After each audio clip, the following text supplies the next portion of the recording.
24। চ্যানেলটি সাবস্ক্রাইব করে ধর্ম প্রচারে অংশগ্রহণ করুন। আমার কৃষ্ণ আমাকে নিচু কুলে জন্ম দিয়েছে, এতে আমার বিন্দু মাত্র দুঃখ নয়।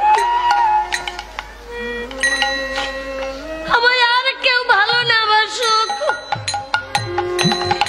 এই জগতে আর কেউ ফিরে না থাকাক। আমার মন বলে আমার কৃষ্ণ আমায় ভালোবাসে। আমি কি শুনেছি জানো অর্জুন? বলো বৈষ্ণব। এই জগতে যার কেউ নেই তার নাকি